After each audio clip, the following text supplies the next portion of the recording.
80 साल हो गए देश को आजाद हुए, 80 साल, 80 साल हो गए देश को आजाद हुए भाई साहब। ये अमेरिका वाले, ये यूएसए वाले, ये इंग्लैंड वाले, ये जर्मनी वाले, ये चांद पर जाके वापस आ गए, मंगल ग्रह पर प्लाट काटने की स्कीमें बना रहे हैं, मंगल ग्रह पर कॉलोनी काटेंगे, और हम 80 साल हो गए, हमसे अभी शहरों के सीवरेज के ढक्कन पूरे नहीं हुए भाई साहब। वहीं खड़े हैं बस, शमशान घाट, शमशान ठीक कर दो, ये हमारा टोबा छप्पर ठीक कर दो, ये अपना सीवरेज के ढक्कन ठीक कर दो, यहीं रोक के रखा है। जानबूझकर हमको अनपढ़ रखा है हमारे बच्चों को, क्योंकि इन नेताओं को पता है अगर गरीब का बच्चा पढ़ लिख गया वो नौकरी पे लग जाएगा, नौकरी पे लग गया तो वो घर की गरीबी खत्म कर देगा, और गरीबी खत्म होगी तो इनके घरों के सामने, इनके महलों के सामने सुबह सुबह अर्जियां लेकर लिख के बिजली माफी, ये माफी, कर्जा माफी लेकर कौन जाएगा भाई साहब हाथ जोड़ने। इसलिए जानबूझकर ये हमको अनपढ़ रखते हैं। बच्चों को पढ़ाइए, बच्चों को पढ़ाइए।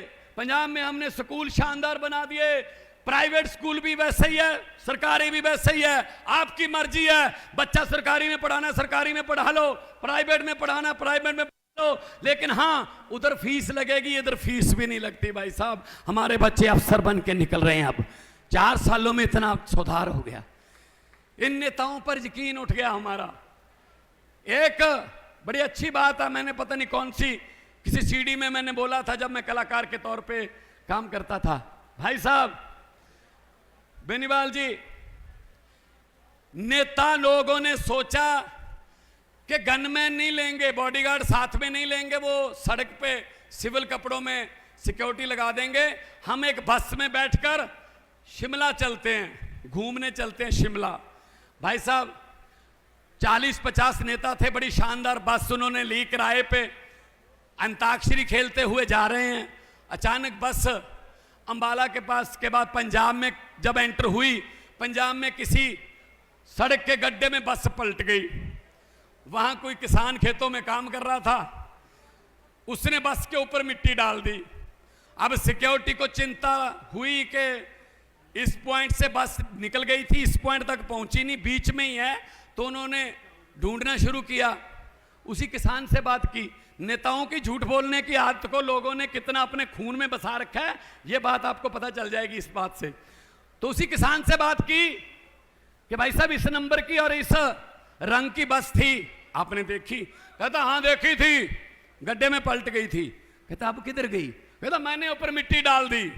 कहते इसका मतलब उसमें सवार सभी नेता जो थे वो मर गए थे। कहता सभी नहीं मरे थे, अभी 25-20 चिल्ला रहे थे कि हम अभी जिंदा हैं, हमें बाहर निकालो। मैंने सोचा नेता हैं, झूठ ही बोल रहे होंगे, मिट्टी डालो। हम ये बात पे भी यकीन करने के काबिल नहीं रहे कि ये जिंदा हैं, ये झूठ बोल रहे होंगे, जिंदा नहीं होंगे। ये इतना झूठ बोला है हम लोगों के साथ। तो भाई साहब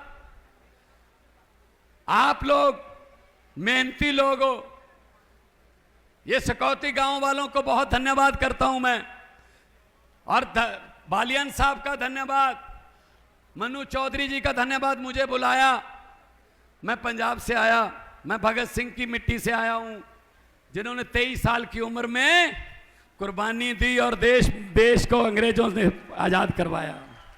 ये मंगल पांडे की धरती है भाई साहब, ये चंद्रशेखर आजाद की धरती है भाई साहब। देश के लिए लड़ने वाले हमारे बच्चे, और राज करने के लिए कोई और आ गए हैं भाई साहब। क्या बताएं, क्या बताएं। तो इसीलिए हम कह रहे हैं कि अन्नदाता को अगर खुश नहीं रख पाओगे तो फिर कहीं के नहीं रहोगे। कौन सा विश्व गुरु विश्व चेले बन के रह गए भाई साहब? ट्रम्प ऑर्डर देता है, ट्रम्प ऑर्डर देता है, तेल इससे खरीदो, तेल इससे खरीदो। बनना था विश्व गुरु, विश्व चेले बन गए, विश्व शिष्य बन गए। इसीलिए मैं कहने आया हूं कि अपनी होंद को पहचानिए, अपनी पहचान को पहचानिए। बहुत ताकत है आप लोगों की वोट में, बहुत ताकत है आपकी उंगली में। यह जो वोटर कार्ड है, शहीदों ने खून देकर, शहीदों ने अपना खून देकर ये वोटर कार्ड लेके दिया हमें। इनकी ये हिम्मत कि हमारा हेलीकॉप्टर उतरने से रोकें, हेलीकॉप्टर चढ़ने से रोकें। अरे इनको ये लगता है शायद पर्चे करके हम इनको डरा लेंगे, हमारे बंदे खत्म नहीं होंगे, आपके पर्चे खत्म हो जाएंगे। हम वो पत्ते नहीं जो शाख से टूट के गिर जाएंगे। आंधियों को कह दो अपनी औकात में रहें, अपनी औकात में रहें। ये डराते हैं हमको, डराते हैं और हमको। कमाल है। हमारे गुरुओं ने तो किसी के धर्म के लिए कुर्बानी दे दी थी, हमको डराते हो भाई साहब। महाराजा सूरजमल जी ने दूसरों के धर्म के बने हुए स्मारकों को भी अच्छे से रखा था। ये नाम बदल देते हैं, ये बिल्डिंग ही बदल देते हैं। भाई साहब क्या करें। देश को आज बेरोजगारी की समस्या ने घेर रखा है, अनपढ़ता, गरीबी, महंगाई, लेकिन सब चल रहा है, झूठ पे झूठ चल रहा है। मैं देख रहा था बालियान साहब, थोड़ा सा कान बंद कर लीजिए, मोदी के बारे में बोलने लगा हूं। भाई साहब कहीं से भी कुछ भी जोड़ देते हैं यार, कहीं की बात कहीं भी जोड़ देते हैं यार। वो इसरो है ना, इसरो जो नासा है, नासा की तरह हमारा इसरो है, वहां से चंद्रयान छोड़ा और भाषण देने लगे कि इसरो से मेरा पुराना नाता है। मैंने सोचा भगवंत मान, 8वीं का सर्टिफिकेट नहीं मिल रहा, 8वीं क्लास का, ये इसरो में कब चला गया भाई। इसरो में तो साइंसदान होते हैं, विज्ञानी होते हैं, साइंटिस्ट होते हैं। मैंने कहा नाता कैसे जोड़ेगा। भाई साहब ऐसा जोड़ा नाता, कहता मैं जब दूसरी तीसरी क्लास में पढ़ता था, पढ़ाई में कमजोर था, इसीलिए हर मैडम और हर टीचर मुझे यही कहते थे, अब आप इसरो में बैठिए, अब इसरो में बैठिए, अब इसरो में आ जाइए। इसरो से मेरा पुराना नाता है। कर लो बात भाई साहब, क्या करें, चल रहा है बस, क्या करें, देश की किस्मत है, चल रहा है। पता नहीं कौन कौन से देशों में गए हैं भाई।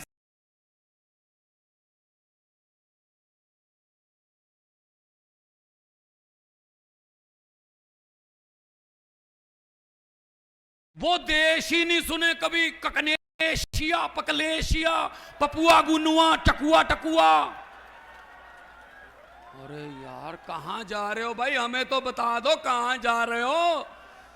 विदेश नीति पूछने का हमें भी अख्या, राज्य के मुख्यमंत्री हैं हम भी, हमें तो बता दो। कुछ वहां दोस्त मित्र होंगे तो आपको मिलके कोई काम वाम करवा लेंगे। ना जी, आज टकुआ पपुआ, आज पपुआ गिनुआ, और वहां का राष्ट्रीय अवार्ड मिल गया है।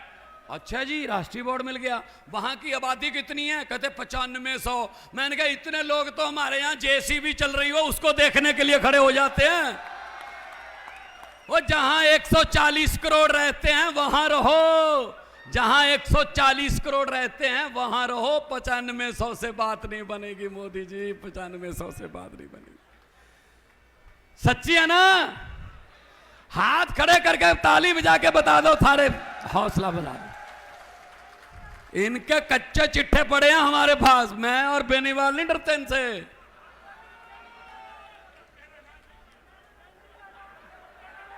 संजीव वालिया ने कहा मैं भी नहीं डरता, अभी अभी कहा है। आज तो समाज के लोग बैठे हैं, अब तो सच बोल दो। पंचायत में झूठ नहीं बोलते, आज तो महापंचायत है। तो भाई साहब पढ़िए, बच्चों को पढ़ाइए, और आज अपने विरसे को भी याद रखिए, अपनी कल्चर को, अपने